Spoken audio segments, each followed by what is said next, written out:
Привет, друзья! Вы на канале Яхта на колесах.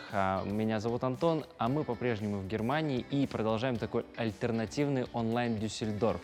И сегодня мы приехали на завод Нисман Бишев. Он является частью Hummer Group, то есть мы по-прежнему пытаемся посмотреть какие-то новинки от Hummer. И сегодня мы будем смотреть самый дорогой, самого высокого класса автодом от Hummer. Flare 920 LF называется модель, которую мы сегодня с вами смотрим. Длина 9 метров 27 сантиметров. На базе Ивека она также построена.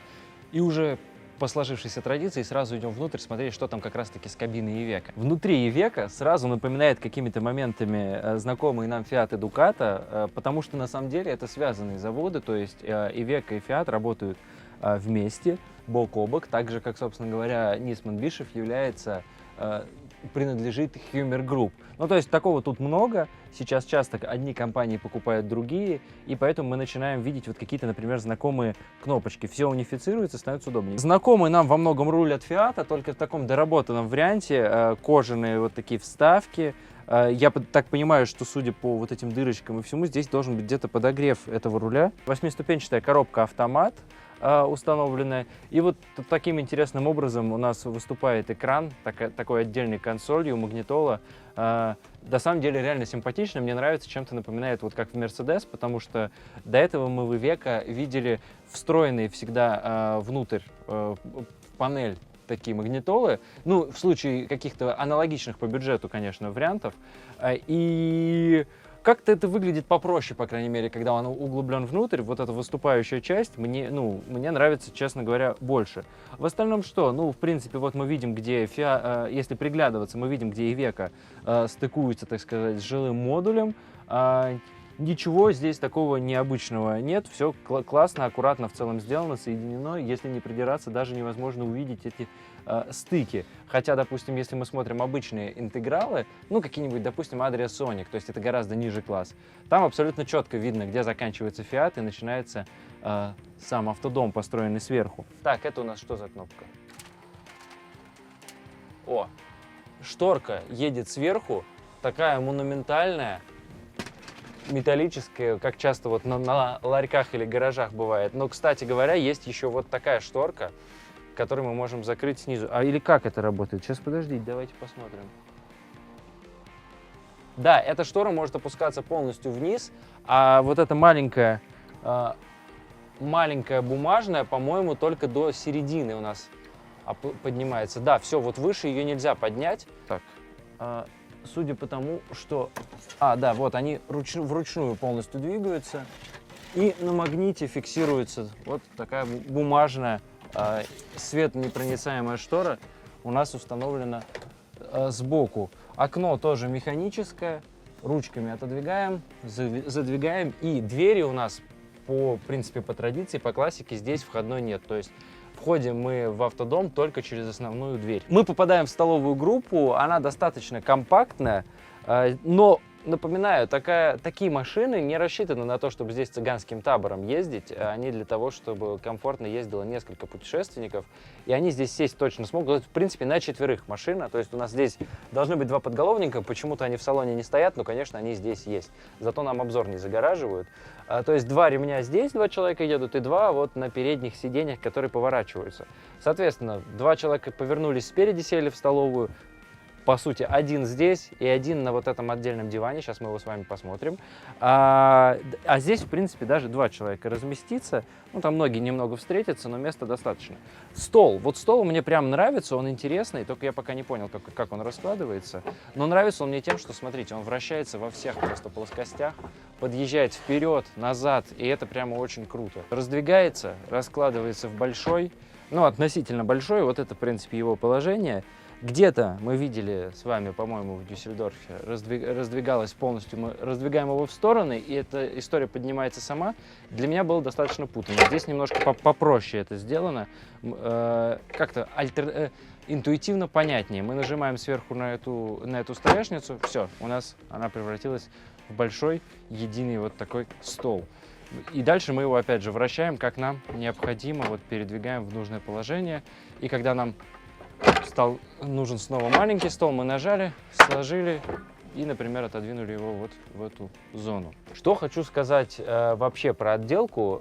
Когда заходишь внутрь, первое ощущение очень приятное. Эта машина умеет вот произвести вот это первое впечатление. Я зашел, и сразу показалось, что здесь все очень сильно дорого и классно выглядит.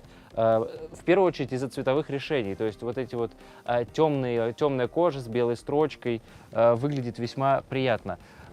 Очень мягкие, классные подушки на самом деле стоят. Вот в этой части столовой группы, угловом диване, там есть кожаная спинка, и сверху у нас вот эти вот мягкие подушки. Наверное, это хорошее решение, потому что к мягкому приятнее прислоняться, ты там меньше потеешь и так далее, но при этом эти подушки, наверное, как-то легче почистить, постирать, просто вынуть отсюда, высушить.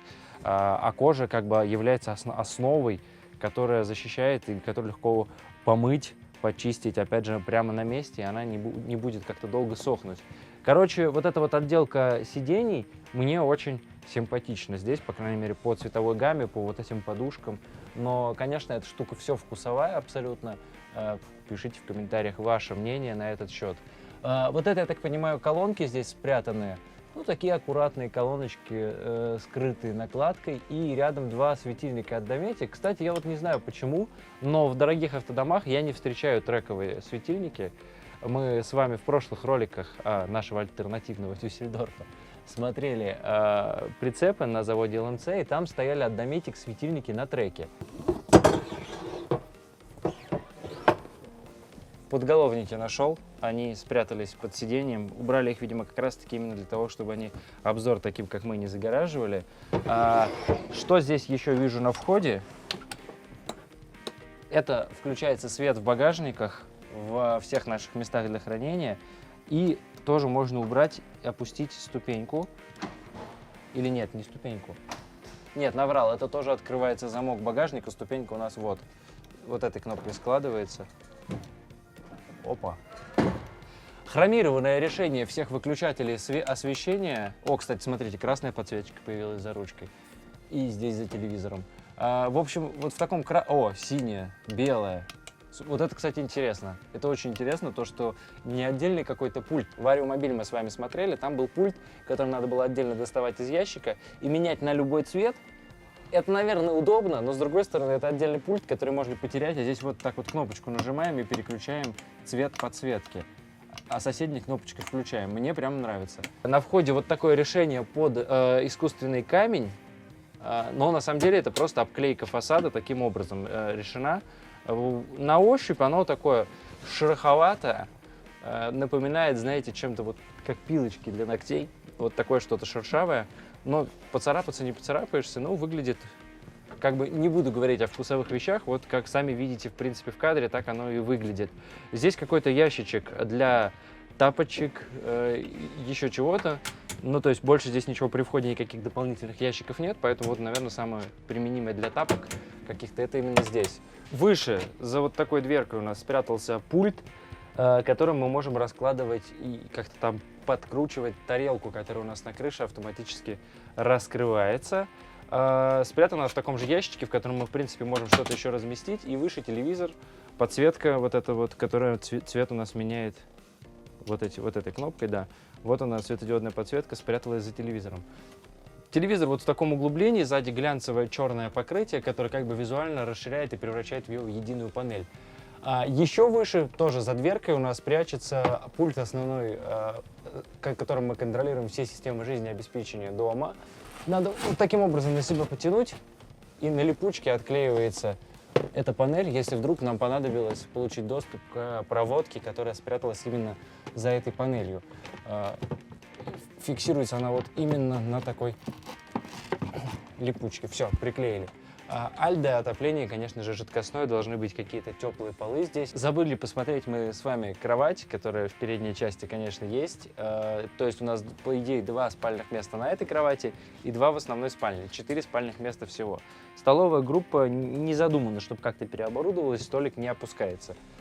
Шкафчик есть, обыкновенный шкафчик, точно такой же, как и с противоположной стороны. Вот здесь, кстати, еще подушечки спрятались, смотрите, в общей стилистике. И, конечно же, давайте посмотрим кровать. Она здесь механическая. Нам нужно потянуть вот эту педальку на себя, которая в фирменном логотипе, обшита кожей. Все вот это так аккуратно сделано. Мы тянем на себя педальку. У нас механизм, который фиксирует, разблокируется. Мы должны опустить, конечно же, кресло. Раз, два. Все. Теперь тянем ручку и опускаем кровать. Оп. Вот такая кровать у нас получается в передней части.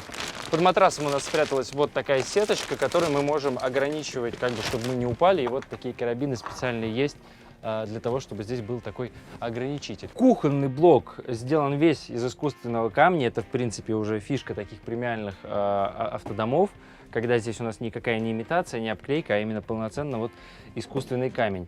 Вставная часть вот этой столешницы тоже из искусственного камня. Монолитная сама раковина почти, кроме нижней части. Вот это дно сделано из какого-то алюминия. Очень интересная сеточка, такая вот, как часто в крутых раковинах, которую мы опускаем вниз, и она превращается в пробку и закрывает воду, если вам необходимо налить. Кран вообще установлен не в столешницу, а он вот таким образом выдвигается, что достаточно удобно. Когда нам надо налить какой-то чайник или фильтр, мы можем выдвинуть кран из стены. Сам кран металлический, вот единственная ручка, она какая-то пластиковая. Вот пробку даже можно с помощью вот этой ручечки, мы ее можем поднять и опустить. Это интересное решение. Чаша у нас здесь одна. Все, в принципе, по мойке, что можно сказать. Также здесь продолжается вот эта обклейка под какой-то камень, шунгит. Я вот не знаю, что это такое, что здесь пытались сымитировать, но что-то пытались. Это такая обклейка. Дальше у нас шкафчик. Я думаю, задумано, что здесь можно поставить кофемашину. Да, здесь даже розетка 220 вольт, и вот сюда выезжает эта панелька. По идее, здесь должна стоять кофемашина. Где крепление под капсулу Nespresso? Мой стандартный вопрос. Но поскольку здесь нет самой кофемашины в данной комплектации, то вопрос в данном случае не актуален. Но, наверное, можно здесь повесить вот крепление для капсул. Будет оно как-то хорошо, так аккуратно, элегантно размещаться на этой поверхности. Газовая плита Tedford на 3 огня. Что интересно, то, что разделена зона, мы можем закрыть 2 огня, оставить один активным стеклом, можем закрыть один и поднять эту часть, допустим. Это интересно, потому что когда поднимается целиком, допустим, вам нужно только кофе сварить, а вы поднимаете целиком, и все, место пропадает. А так, допустим, сюда вы можете поставить какую-то кастрюлю, использовать как дополнительную поверхность рядом, когда вам не нужна вся плита. Окно открывается так вот интересно одной ручкой, и вот фиксируется в нужном нам положении. Конечно, есть москитная сетка и шторка. Вот, они соединяются, но это, в принципе, знакомая нам очень система, которую мы часто встречаем. В кухонном модуле ниже, конечно, ящики. Один ящик для вилок, ложек, очень большая вставка. Не знаю, зачем на 4 человек столько вилок и ложек. Ниже большой глубокий ящик, наклеек сколько килограмм не вижу, но думаю 10-15 по классике. Самый нижний ящик очень интересный. Здесь у нас такой ограничитель для разных контейнеров, и в том числе вот такие мусорные баки небольшие, 2 раздельных мы видим. Они с ручечками, и они уже стоят в своих штатных местах. Это очень важно для автодома. С одной стороны, можно любое ведро из Икеи вроде как поставить, но с другой стороны, если вы ездили на автодомах там, или прицепах, вы должны понимать, что в дороге все это имеет свойство болтаться, в поворотах улетать в противоположную стенку, и поэтому, когда все это продумано, зафиксировано и стоит жестко на своих местах с завода, это на самом деле важно. Ящики, конечно же, с доводчиками. И, кстати, никаких фиксаторов у них нет. Я так понимаю, что на самом доводчике они и держатся, и, по идее, не должны открываться. Вот, смотрите, я не прав. Конечно, не просто доводчики их держат, а у нас есть вот такая кнопка, электрический запор. Мы его нажимаем, и он как центральный замок такой, где-то что-то там щелкает. И все, ящики открыть не можем. То есть в дороге они у нас никуда не уедут, а потом мы нажимаем, и все, ящики разблокированы. Вот такие 2 огромных ящика в угловом модуле расположены. Главное их не перегружать, потому что, конечно, их объем провоцирует к тому, чтобы туда прям много всего накидать.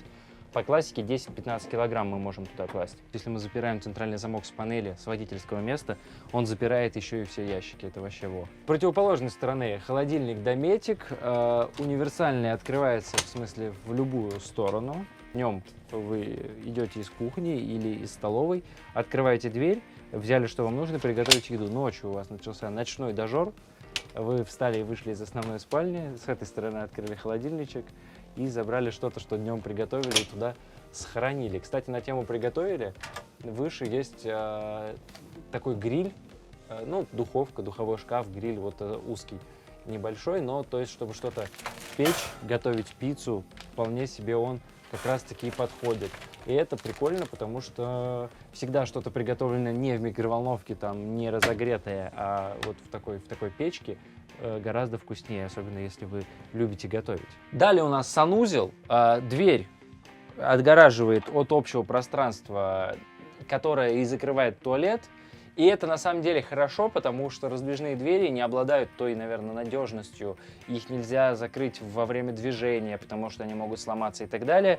Такая дверь надежнее, монументальнее. И, кстати, вот эта подсветка в ней, я сначала подумал, что это просто стекло и свет в туалете, я вижу. Нет, с обратной стороны, сейчас вы увидите, когда будем смотреть туалет, там глухо. Это подсветка, которая встроена внутрь двери. Это на самом деле интересно, то есть можно использовать чисто вот эту дверь как такой ночник. И вот так она у нас выглядит в закрытом положении. Туалет, в смысле сначала давайте посмотрим душ, а после туалет. Душевая кабина угловая, вот такая округлая форма. На магните фиксируются двери с друг другом. Если нам необходимо расширить, мы можем внутрь так вот открыть. Не знаю, правда, зачем, но тем не менее возможность такая есть. Или вот таким углом они фиксируются. Душ, кстати говоря, интересный. То есть у нас есть лейка, вот такая большая, широкая. Никакой регулировки, правда, режимов на ней нет. Но, наверное, ей это не очень нужно, потому что есть еще сверху с потолка вот такая душевая лейка, которая поворачивается. И то есть мы можем в такой американской системе просто стоять сверху под этим дождем, а можем пользоваться лейкой. В автодомах мы это встречаем на самом деле не часто. Вот эта рукоятка переключает, по всей видимости, между двумя душами. Ну а это у нас включение-отключение самой воды и регулировка. Пластиковые стенки, пластиковая вот эта панель, ну, из такого, ну, знакомого, в принципе, для всех душевых кабин. Пластика это сделано. Внизу вижу вот такой темный поддон противоскользящий. Давайте посмотрим. Да, это какая-то съемная фанерка. Я так понимаю, что нужно ее убирать, наверное, когда будете мыться, скорее всего. Я буду часто возвращаться к этой теме самодельных автодомов и вообще каких-то самодельных историй или вот таких незаводских.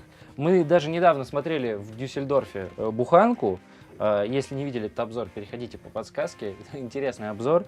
Но тем не менее, делается эта история достаточно вот так под заказ, буквально там своими руками непонятно как. И когда это не заводское производство, не учитываются огромное количество мелочей, которые выливаются потом часто в большие проблемы. Например, там был кран, который стоял вот на кухне, и вот он, если его не убрать и сложить, его можно сломать. Таких мелочей также там было много. Я просто был впечатлен в целом этим проектом, потому что это интересно, но достаточно бессмысленно. Не знаю, на мой взгляд, зачем она нужна. К чему я все это? Здесь вот на раковину наклеена резиночка, и когда вы открываете дверь, она, вот тут миллиметр остается зазор, но она упирается здесь и не разобьется. Вот заводские автодома, сделанные вот такие в промышленных условиях, а Нисман Бишев — это, конечно же, огромное производство, достаточно старое, плюс находится под контролем Hummer Group. Это вот всегда будет.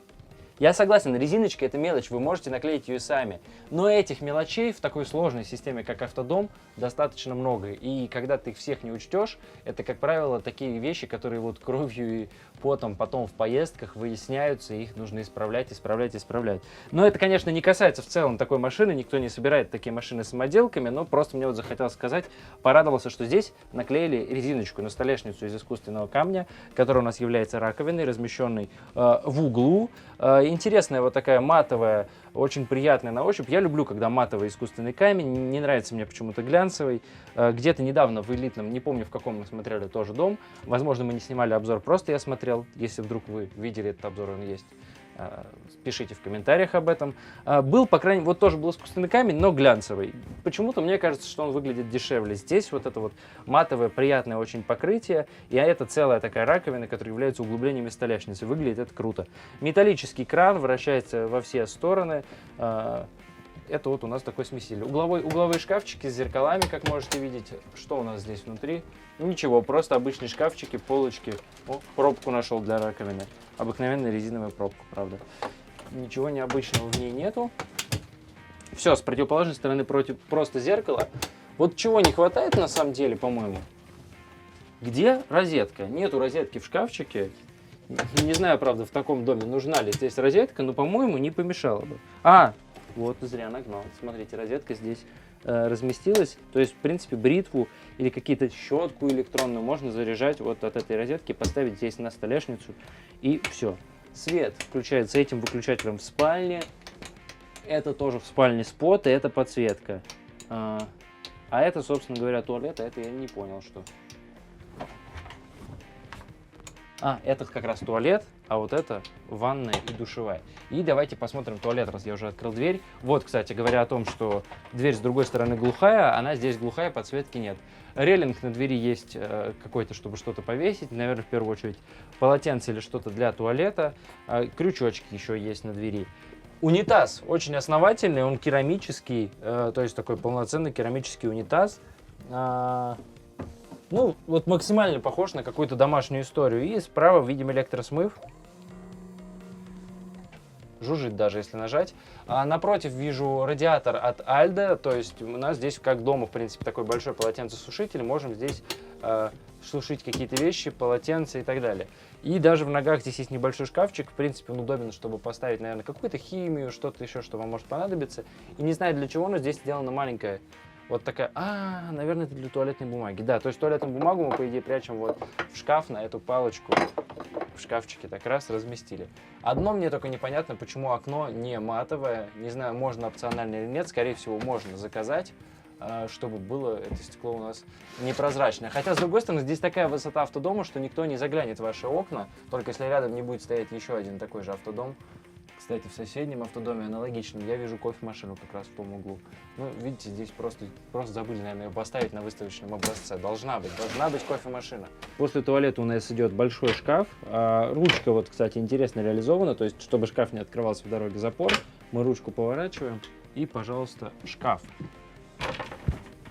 Шкаф обыкновенный, подсветка в нем есть. Подсветка классная, вертикальная по всей длине шкафа. То есть, на любой полочке вам будет все замечательно видно, наверху гардероб, и, конечно, полки можно переставить на любую высоту. Двигаемся потихоньку в сторону спальни. Дверь у нас раздвижная, никаких фиксаторов искать для нее не нужно, просто дергаем ее на себя с небольшим усилием, и вот у нас такое белое покрытие, все. Дверь перекрывает жесткая большая спальня. Конечно, наверное, ее тоже не стоит в дороге оставлять закрытой, лучше ее вот спрятать в стенку, чтобы ничто с ней...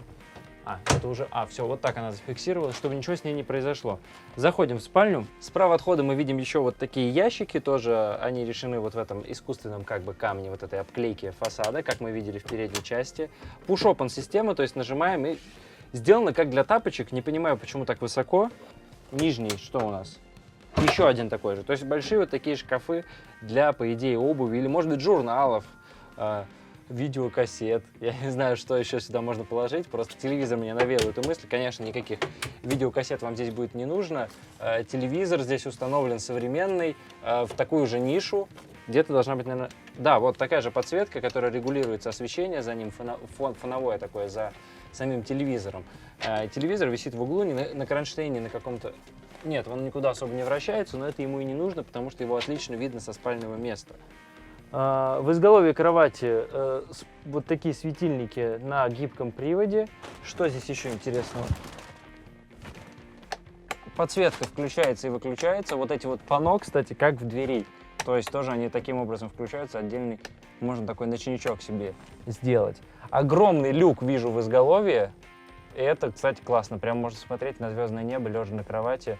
Если надо закрыть москитной сеткой, не надо шторкой. Как раз я не буду вставать, чтобы не загораживать внешний вид. Push-open, открываем вот такие шкафчики в изголовье. И по бокам тоже полностью у нас шкафчики. В углу USB-розетка, и с противоположной стороны точно так же USB-розетка. А еще вот такие кожаные кармашки пришиты к стене. Стена вся обита чем-то, как-то это называют, микрофибра или... Не знаю, как это правильно сказать, но в любом случае что-то типа такой искусственный мех какой-то по всей стене. Очень приятно, звукопоглощает, в машине очень тихо и приятно на ощупь. Не знаю, правда, как это все чистить, но, наверное, если аккуратно следить за машиной, то это нормально. Сбоку по периметру идут радиаторы от печи отопления Альда. Кровать у нас, как правило, в таком классе домов не поднимается. У нас просто расположены вот ящики раз, два и три под кроватью. а все остальное место, которое как бы есть на самом деле под кроватью, оно используется из багажника. Конечно, в такого класса автодомах у нас будет двойной пол, всегда должен быть, по крайней мере. И вот так выглядит вот такая толстенная дверь у этого двойного пола, а в нем разместились баки с водой. Но, кстати, хочу заметить, что в этом году в Матриксе тоже появился двойной пол, хотя это там в разы ниже класс, ну не в разы, но тем не менее ниже класса автодома, по крайней мере он стоит там примерно в 2 раза дешевле. И вот Adria сделали тоже двойной пол и точно таким же образом перенесли бак с чистой водой в этот пол. Если вдруг не видели, смотрите обзор с дилерской конференции Adria, которую мы ранее выпустили. Тут будет подсказка в углу тоже, переходите по ней. Или на финальной шапке, тоже мы оставим ссылочку на дилерскую конференцию. И также на выставке в Дюссельдорф мы тоже сняли новый Matrix, там еще интересные системы появились, поэтому переходите, смотрите эти обзоры. Не показывал, кстати, вам холодильник, под холодильником ящик, вот он как раз ящик здесь тоже у нас еще такой спрятался, большой. Конечно, в такие большие высокие машины нам нужна ступенька, и мне очень нравится, как в таких машинах прячут ступеньку за вот такую часть фасада, как бы внешнего. То есть мы ее вообще не видим, у нас все так аэродинамично и обтекаемо, а потом мы нажимаем кнопочку и оп, Туле знакомая лесенка нам разложилась, и я по ней абсолютно легко спускаюсь вниз. Сразу у входа вижу первый багажник, ключ, замок вот вижу здесь, то есть отпирать надо будет нам это ручками эту дверь. Дальше что у нас здесь? Ну, такое небольшое багажное отделение, коврик лежит прорезиненный такой, который противоскользящий, я так понимаю. Плюс здесь мы видим какую-то разводку от печки, чистой воды, много кабелей. Это все спрятано поверху. Какая-то дверка у нас здесь. Да, вот таким образом она отрывается. Это кусочек фасада у нас. Вот он на липучке. Кстати, вот можем видеть, из чего сделаны фасады.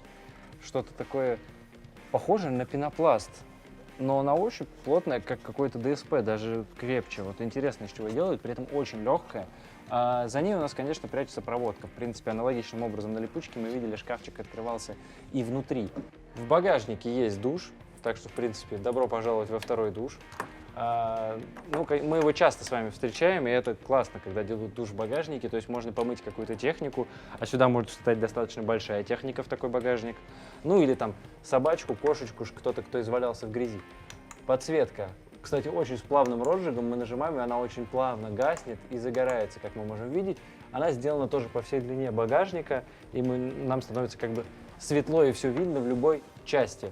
Крепление для грузов сделано. Вот мне нравится, когда делают такие колечки, которые можно вот так вот вынимать и фиксировать в необходимое место. То есть мы вставляем. В принципе, это не какая-то история.